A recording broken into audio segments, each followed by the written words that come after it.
اس حد تک غلو کیا ہے کہ آپ کو بشریت کے حدود سے خارج کر دیا۔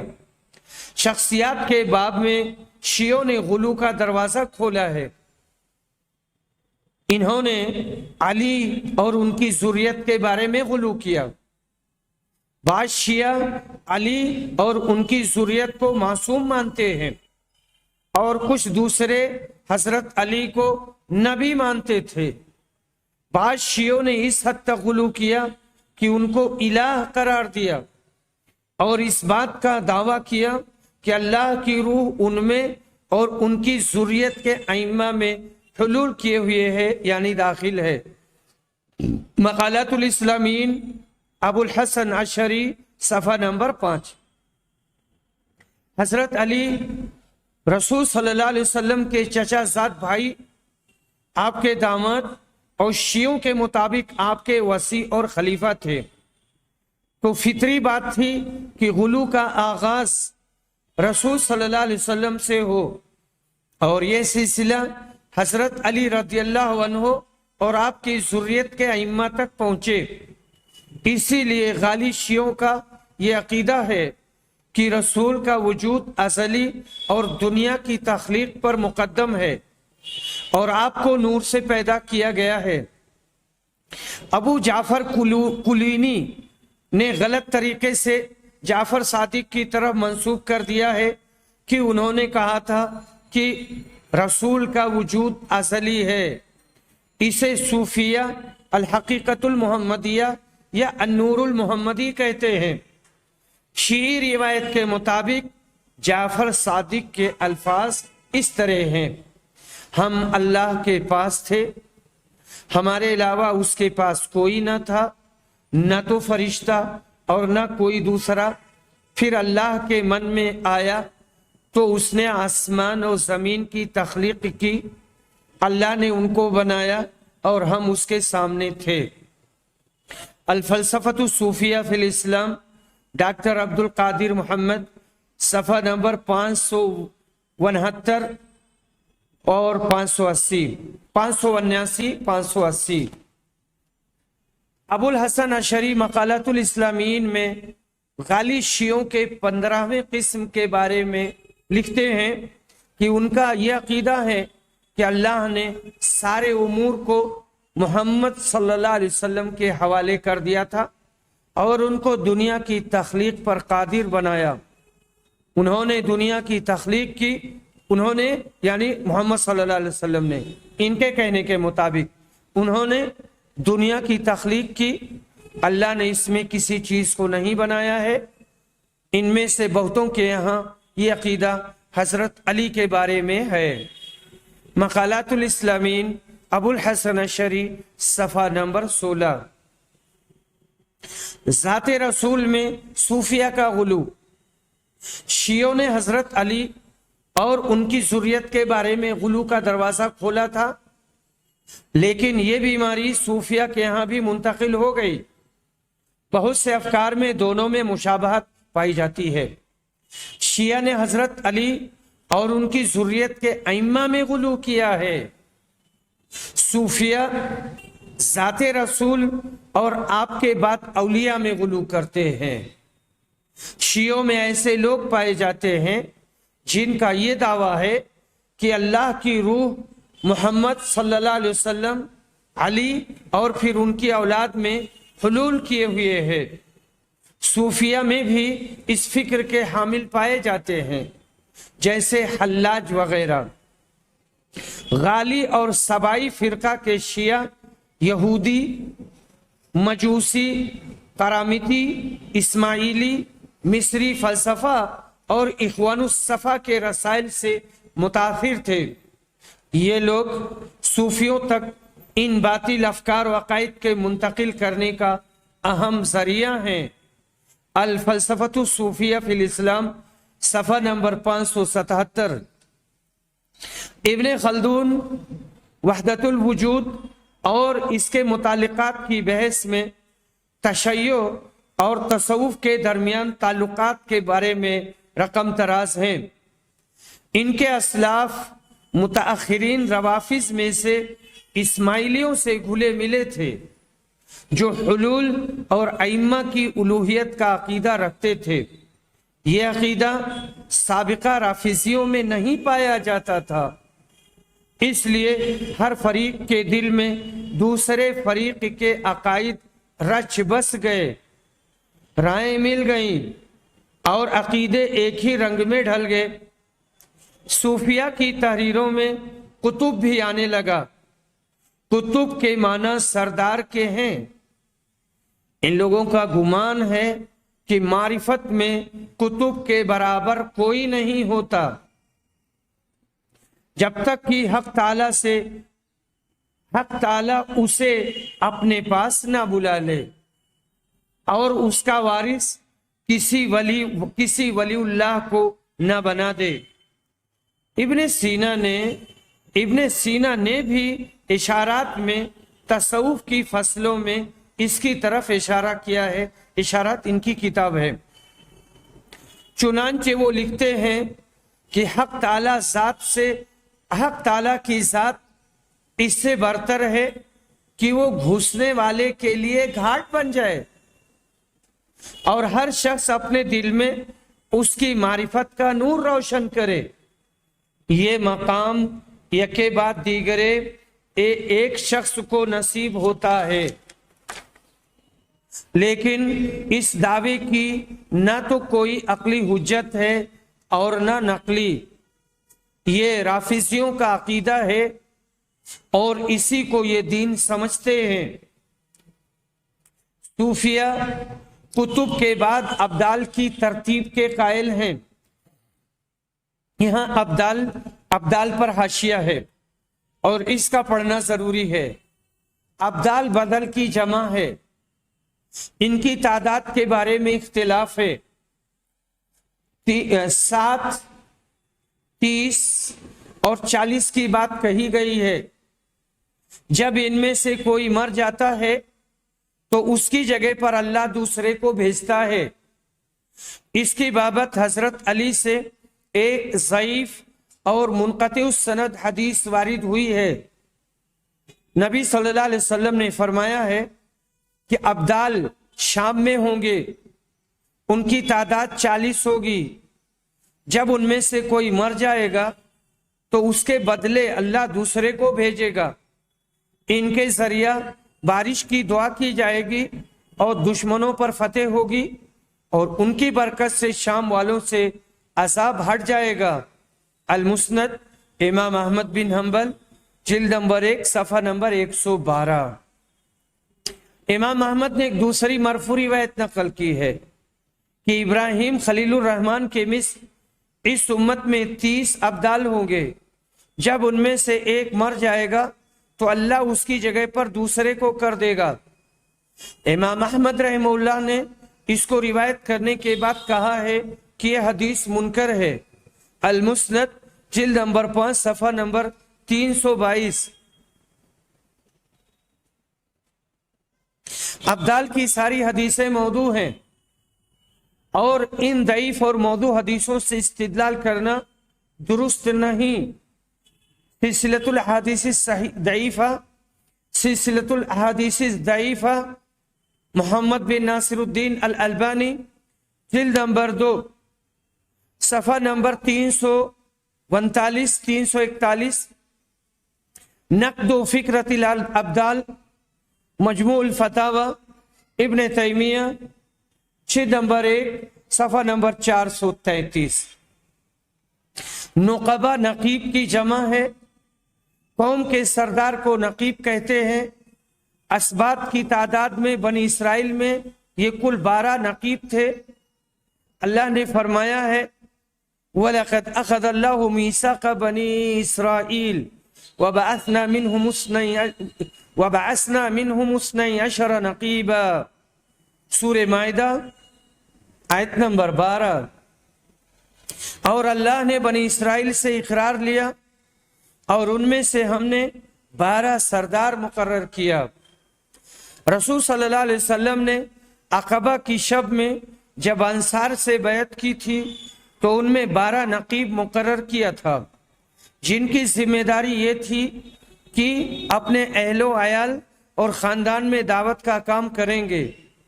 امامیہ اثنا عشریہ شیعہ اہل بیت کے 12 اماموں کو مانتے ہیں، جن کی تعداد بنی اسرائیل کے نقبہ کی گنتی کے برابر ہے۔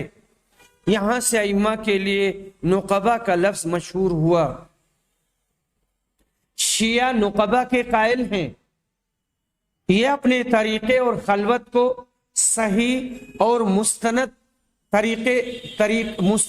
قرار دینے کے لیے فرقہ تصوف کو حضرت علی کی طرف منسوب کرتے ہیں۔ یہ بھی انہوں نے شیعوں کی دیکھا دیکھی کیا، ورنہ حضرت علی خلوت، طریقت، حال اور مخصوص لفاظ سے مختص نہ تھے۔ عام صحابہ کی طرح ان کا بھی حال تھا۔ نبی صلی اللہ علیہ وسلم کے بعد سب سے زیادہ پارسا اور عبادت گزار صدیق اور فاروق تھے، لیکن ان میں سے کوئی بھی کسی خاص چیز کے ساتھ مخصوص نہ تھا، بلکہ تمام صحابہ دینداری، پارسائی اور مجاہدہ میں نمونہ تھے۔ مقدمہ ابن خلدون 873، ترجمہ راغب رحمانی دہلوی، جلد نمبر 2، صفحہ نمبر 372-373۔ تصوف اور تشیع کے درمیان یہ تعلق محض تاثیر اور تاثر کا نہ تھا۔ تاثیر یعنی اثر ڈالنا، اور تاثر کا مطلب ہے اثر قبول کرنا، بلکہ یہ ایک منظم تحریک تھی جس کا مقصد اسلام کے ستونوں کو توڑنا اور اسے بیخ و بن سے اکھاڑنا تھا۔ بیخ و بن کا مطلب یہ ہوا کہ جڑ سے اکھاڑ دینا تھا۔ یہ فارسی مذہب غنوصیت سے متاثر تھے۔ یہ لوگ اسلام کو دین، وثنیت اور فلسفہ کا عجیب و غریب ملغوبہ بنا دینا چاہتے تھے، تاکہ فارسیوں اور قومیت پرستوں کی آرزوؤں کو پورا کریں جو اسلام کے پھیلنے سے نالاں تھے۔ بہت سے ممالک میں شیعہ اور صوفیہ کے اتفاق اور ان میں سے ہر ایک کا دوسرے کے لیے میدان عمل فراہم کرنا ان کے غامض مقصد کی طرف رہنمائی کرتا ہے۔ غامض مقصد یعنی چھپا ہوا مقصد، پوشیدہ مقصد۔ البتہ تشیع پہلا مذہب نہیں ہے جس نے باہر سے آ کر تصوف کے افکار و نظریات اور عقائد پر اثر ڈالا ہے، بلکہ صوفیہ مجاہدہ، سلوک اور زہد کی بابت ہندوؤں سے متاثر ہیں اور ان سے بہت سے افکار کو لیا ہے۔ رہبانیت، خلوت اور خانقاہی تصور کو نصرانیوں سے اخذ کیا ہے، اور جہاں تک ہندوؤں سے متاثر ہونے کی بات ہے تو ہندوستان میں جو جوگی تھے، اور یہ جوگی یہ عام طور سے جنگلوں میں رہتے تھے یا اور دوسری جگہ ایسے ہی مندر بنا کر وہاں رہتے تھے، تو یہ بھی وہاں جاتے تھے اور ان سے پڑھتے تھے اور بہت ساری چیزیں ان سے سیکھتے تھے، تو ان کے افکار و نظریات سے متاثر ہوئے اور اس کو لیا۔ یہ خانقاہ دیر کے مشابہ ہوتی ہے، اسی طرح ان سے غنوصی مذہب لیا ہے۔ اقول عشرہ اور وحدت الوجود کے عقیدے یونانی فلسفہ اور جدید افلاطونیت سے مستفاد ہیں۔ الفلسفۃ الصوفیہ فی الاسلام، صفحہ نمبر 3۔ المیہ یہ ہے کہ صوفیہ نے ہر ممکنہ مصادر سے اپنے افکار و عقائد کو لیا ہے اور اسے اسلامی قالب میں ڈھالنے کی کوشش کی ہے تاکہ عوام اسے قبول کرے۔ ہمارے لیے یہاں پر جو بات اہم ہے وہ ہے صوفیہ کا رسول صلی اللہ علیہ وسلم کی بابت غلو آمیز موقف کا اپنانا۔ مشہور صوفیہ میں سے ہم یہاں پر صرف دو کا تذکرہ کریں گے۔ حلاج ابن عربی۔ حلاج یہ پہلا صوفی ہے جس نے الوہیت اور اپنے اندر اللہ کے حلول کرنے کا دعویٰ کیا تھا. کئی جگہ پر حلول آیا ہے، یعنی داخل ہونا، اللہ اس کے اندر دخول کر گیا. اسی طرح یہ پہلا شخص ہے جس نے رسول صلی اللہ علیہ وسلم کے بارے میں یہ دعویٰ کیا تھا کہ اللہ تعالیٰ ان کے اندر حلول کیے ہوئے ہے، اور نور محمدی کی قدامت کا عقیدہ پیش کیا تھا. نمبر 2، ابن عربی، یہ وحدت الوجود کا قائل ہے، اور یہ ان لوگوں میں سے زیادہ مشہور ہے جو حقیقت محمدیہ کا عقیدہ رکھتے ہیں. اور حقیقت محمدیہ، نور محمدی، یہ عقیدہ رکھنا کہ نبی صلی اللہ علیہ وسلم نور سے پیدا کیے گئے تھے، اور اس کے بارے میں حدیث گزر چکی ہے، اور یہ بات بھی گزر چکی ہے کہ یہ صحیح نہیں ہے، اس کا کوئی ثبوت نہیں ہے. رسول صلی اللہ علیہ وسلم کی بابت حلاج کا غلو. حلاج پہلا شخص ہے جس نے صوفیوں کے یہاں حلول کے عقیدہ کا اعلان کیا.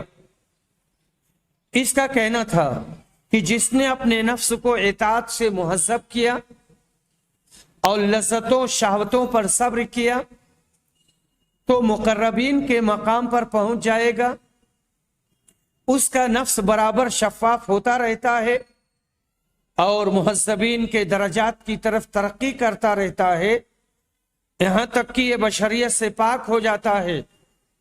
جب اس کے یہاں بشریت کا شائبہ ختم ہو جاتا ہے تو اس کے یہاں وہ اللہ حلول کرتا ہے جس نے عیسیٰ بن مریم کے یہاں حلول کیا تھا. اس کے بعد یہ جس چیز کا ارادہ کرے گا وہ اس کی مشیت کے مطابق واقع ہوگی، اور اس کا سارا کام اللہ کا فعل ہوگا. الفرق بین الفرق، صفحہ نمبر 263. حلاج کا دعویٰ تھا کہ اللہ کی روح اس کے یہاں ایسے حلول کیے ہوئے ہے جیسے انبیاء سابقین کے یہاں حلول کیے ہوئے تھی. یہ عقیدہ اس کے اقوال، اشعار اور کتابوں میں پایا جاتا ہے. وہ کہتا ہے مسجت روح کا فی روحی کما تمزج الخمرۃ فی الماء الزلال فإذا مسك شيء مسني فإذا أنت أنا في كل حال.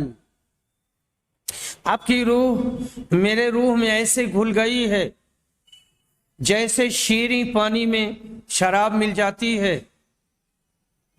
اس لیے آپ کو کوئی چیز چھوتی ہے تو مجھ کو چھوتی ہے. اس طرح ہر حال میں آپ میں ہوں. اس کا ایک خفیہ شعر دیکھیں. الا ابلغ احبائی بانی رکبت البحر وانکسر السفینہ علی دین الصلیب یکون موتی فلا البطحاء ارید ولا المدینہ. میرے احباب کو بتا دو کہ میں سمندر پر سوار ہوا اور کشتی ٹوٹ گئی. میری موت صلیب کے دین پر ہوگی. میں نہ تو بطحا چاہتا ہوں اور نہ مدینہ. یہ حلاج کے چند اشعار ہیں جو اس کے عقیدے حلول کی وضاحت اور اس کے کفر کی صراحت کرتے ہیں. اس نے خود اعتراف کیا ہے کہ وہ دین صلیب یعنی عیسائی مذہب پر مرے گا. اس کا یہ عقیدہ ہے کہ اسلام کا کفر واجب ہے. اس کے بعد الوہیت کے دعویٰ پر تعجب نہیں ہونا چاہیے. وہ کہتا ہے انا الحق والحق للحق لابس ذاته فما ثم فرق. میں حق ہوں اور حق کے لیے ہے، اس کی ذات کو اوڑھے ہے اور دونوں میں کوئی فرق نہیں. یہ اپنے پیروکاروں کے پاس جب لکھتا تھا تو اپنے آپ کو الہ بتاتا تھا اور عوام میں تصوف کے پردے میں رہتا تھا. وآخر دعوانا ان الحمد للہ رب العالمین.